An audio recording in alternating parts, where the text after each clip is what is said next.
गंगाधर पंतांचे पानिपत भाग 1. तारीख 31 ऑगस्ट 1975. संध्याकाळची वेळ. प्राध्यापक गंगाधर पंत गायतोंडे एका विलक्षण परिसंवादाचे अध्यक्षपद भूषवून परत येत होते. परिसंवादाचा विषय होता कॅटॅस्ट्रॉफे थिअरी, किंवा स्वैर मराठी भाषांतर करायचे तर आकस्मिक विपत्तीचा सिद्धांत. हा वास्तविक अमूर्त गणितातला एक नवा भाग, पण अमूर्त असूनही त्याचे प्रात्यक्षिक जीवनात अनेकदा दिसून येते. उदाहरणार्थ, पण थांबा, ह्या गणिताच्या शाखेचा परिचय करून घेण्यापूर्वी आपण प्रथम गंगाधर पंतांचा परिचय करून घेतला पाहिजे.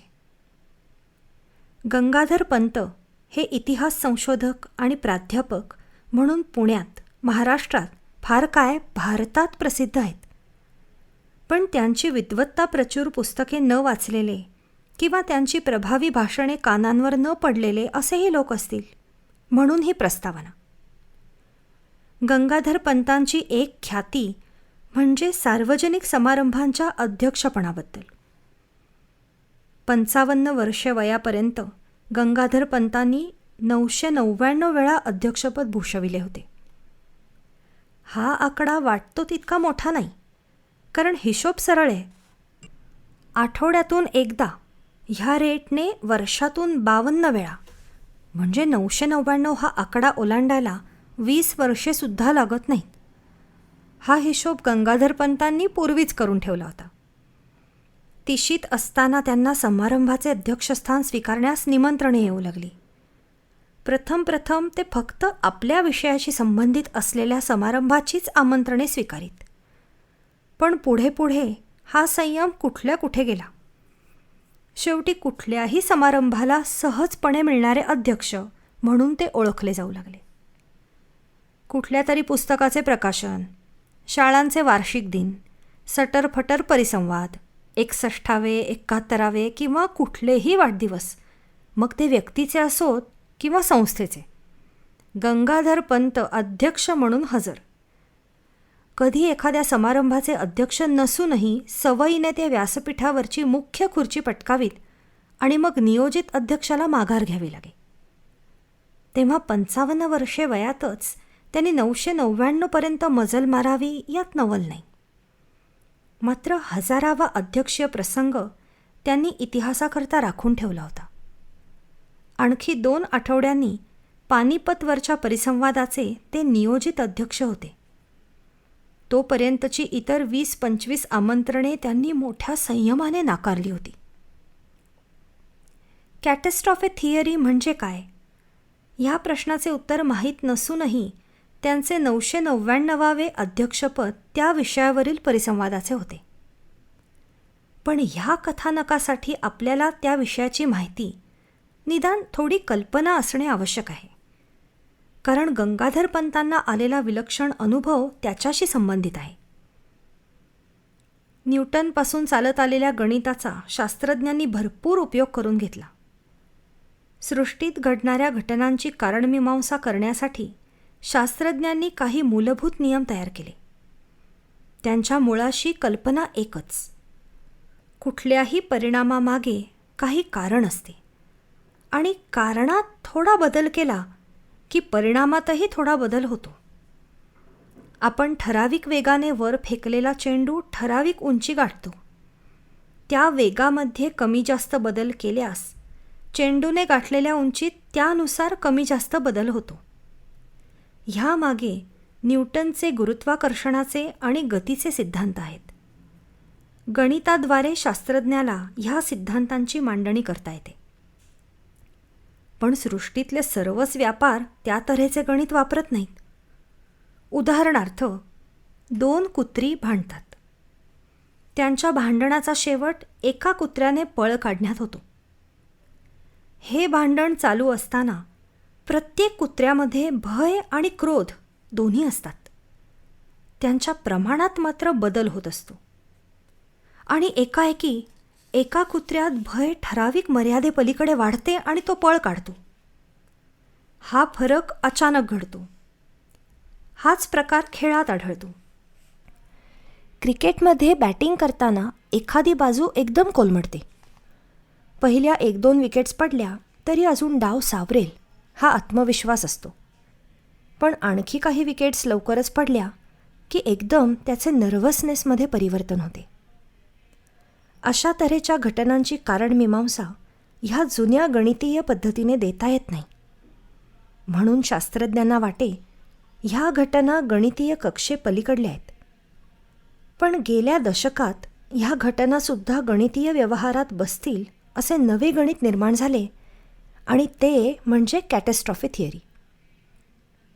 संयत जनसमुदाय एकाएकी बिथरतो. शेअर बाजारात अचानक घबराट निर्माण होऊन किमती घसरतात. युद्धांना एकदम कलाटणी मिळते. ह्या सर्व घटनांमागे हे नवे गणित असते. घटना एका विशिष्ट स्थितीला पोचली की कारणात थोडासा बदल केला तरी परिणामात विलक्षण बदल झालेला दिसून येतो. ह्या परिस्थितीचे वर्णन करायला हे गणित समर्थ आहे. ह्या परिसंवादात अनेक भाषणे झाली, पण त्यात सर्वात प्रभावी भाषण झाले राजेंद्र देशपांडेचे. हा एक तरुण पण प्रतिभाशाली शास्त्रज्ञ होता आणि त्याची कीर्ती भारताबाहेरही पसरलेली होती. त्याची आणि गंगाधर पंतांची घनिष्ठ मैत्री होती. आजच्या भाषणात त्याने कॅटॅस्ट्रॉफी थिअरीचा वापर किती वेगवेगळ्या परिस्थितीत होतो हे सुंदरपणे दाखवून दिले. परिसंवाद संपल्यावर सुद्धा गंगाधर पंत त्याच्याच भाषणावर विचार करत होते. त्यांचे इतिहास संशोधकाचे मन वेगळ्याच दिशेने भराऱ्या मारू लागले. इतिहास कसा तयार होतो? काही ठळक घटना एकमेकात गुंतलेल्या, यातूनच इतिहासाला वळण मिळते. अनेकदा ही घटनांची साखळी एका विशिष्ट मुळातून सुरू होते. ते मूळच जर बदलले तर ही साखळी कुठच्या कुठे जाईल. कॅटॅस्ट्रॉफीला इथे किती महत्त्व आहे. गंगाधर पंतांना आपल्या 1000व्या अध्यक्षीय भाषणाचा विषय सापडला. समजा बाजू हटो, अरे! हॉर्नच्या कर्कश आवाजात ट्रक ड्रायव्हरची गर्जना जिरून गेली आणि गंगाधर पंतांना जबर धक्का बसला. त्यांची शुद्ध हरपली. ट्रक ड्रायव्हर आणि क्लीनर ट्रक थांबवून उतरले. सेनापती बापट मार्गावर रहदारी कमी म्हणून ट्रक ड्रायव्हरने गाडी जोरात चालवली होती. त्याला काय कल्पना की माणूस विचार करू शकतो आणि विचारांच्या तंद्रीत त्याचे भान हरपू शकते. एकाएकी सुटाबुटातले प्राध्यापक गायतोंडे समोर दिसल्यावर त्याने ब्रेक दाबला, पण पंतांना धडक बसलीच. आपण एका प्रतिष्ठित व्यक्तीला ॲक्सिडेंट केला हे ट्रकवाल्याच्या ध्यानात आले. त्याने आणि क्लीनरने घाबरत घाबरत ट्रकच्या पुढे जाऊन पाहिले. ट्रक पुढे कोणीच नव्हते. ड्रायव्हर आणि क्लीनर दोघांनी ट्रकच्या चारी बाजूला खाली वर सगळीकडे पाहिले, पण पंतांचा पत्ताच नव्हता. रस्ता निर्मनुष्य होता. हा काही भुताटकीचा प्रकार आहे असे वाटून त्या दोघांनी ट्रकमधून पोबारा केला. वरील घटनेनंतर 60 तासांनी प्राध्यापक गायतोंडे मुंबईच्या आझाद मैदानावर अवतीर्ण झाले. पहाटे 5 वाजता अस्ताव्यस्त पोशाखात, कोटाची बटणे तुटलेली, कॉलर फाटलेली, खिसे रिकामे, पण विशेष इजा न झालेले असे त्यांना आसपासच्या लोकांनी झोपेतून जागे केले. साहेब, कोण तुम्ही आणि इथं काय झोपलात? एका पोलीस कॉन्स्टेबलने विचारले. ह्या प्रतिष्ठित आणि रुबाबदार दिसणाऱ्या गृहस्थाला मुंबईच्या एखाद्या भामट्याचा तर प्रसाद मिळाला नाही. मी गंगाधर गायतोंडे, इतिहासाचा प्राध्यापक, पुण्याचा रहिवासी. पण मी इकडं कुठं आलो? पंतांनी कणत विचारले. त्यांची विचारशक्ती आणि स्मरणशक्ती नीट काम करत नव्हत्या. अहो, हे ते परवापासून हरवलेले इतिहासकार गायतोंडे. पोलीस शिपायाने उत्तर देण्याआधीच एक बघ्या उद्गारला. गायतोंड्यांना पोलीस स्टेशनवर आणण्यात आले. मुंबईत काम करणाऱ्या त्यांच्या एकुलत्या एका मुलाला, विनयला निरोप गेला. विनय गायतोंडे वडिलांना घरी घेऊन गेला. त्यांना गेले काही तास आपण कुठे होतो हे बिलकुल आठवत नव्हते. वैद्यकीय तपासणीत त्यांच्यात काहीही शारीरिक वैगुण्य आढळले नाही. त्यांना एखादा मानसिक झटका येऊन त्यांच्या स्मरणशक्तीचा काही भाग तात्पुरता लुप्त झाला असावा असे मुंबईच्या एका प्रख्यात मानसशास्त्रज्ञाने निदान केले. खुद्द गायतोंड्यांना हे गूढ उकलत नव्हते. स्मरणशक्ती जाण्यासारखे आपल्याला काही झालेले नाही असे त्यांचे ठाम मत होते. 2-3 दिवस मुंबईत काढून त्यांनी पुण्याला परत जाण्याचा आग्रह धरला, कारण लवकरच त्यांना पानिपतवरच्या परिसंवादाचे अध्यक्षपद भूषवायचे होते. अखेर विनयने त्यांना डेक्कन क्वीनमध्ये बसवून दिले. गाडीमध्ये बसल्या बसल्या गंगाधरपंत विचार करू लागले. आपण पुण्याहून मुंबईपर्यंत आलो कसे? जरी आपल्याला स्मृतिभ्रंश झाला असला तरी हा 100 मैलांहून जास्त लांबचा प्रवास आपण केला तरी कसा? कारण मुंबईला येण्याजोगे कुठलेही कारण त्यांना आठवत नव्हते. आणि त्या 60 तासात आपण कुठे भटकलो, खाल्ले काय, झोपलो कुठे, ह्याचा पुरावा कुठे असेल का? त्यांचे नेहमीचेच कपडे त्यांच्या अंगावर होते. त्या 60 तासातल्या त्यांच्या अनुभवातून ते कपडे पण गेले होते. त्यांवर काहीतरी अत्याचार झाले. खिशातले पैशाचे पाकिट गेलेले होते. आज तोच सूट त्यांच्या अंगावर होता. लोणावळा स्टेशन गेल्यावर वेटरने त्यांच्या चहापाण्याचे बिल पुढे केले.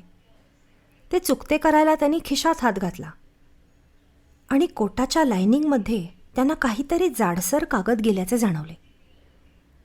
वेटरचे बिल देऊन त्यांनी परत खिशात हात घालून लायनिंगला पडलेल्या भोकातून तो कागद बाहेर काढला.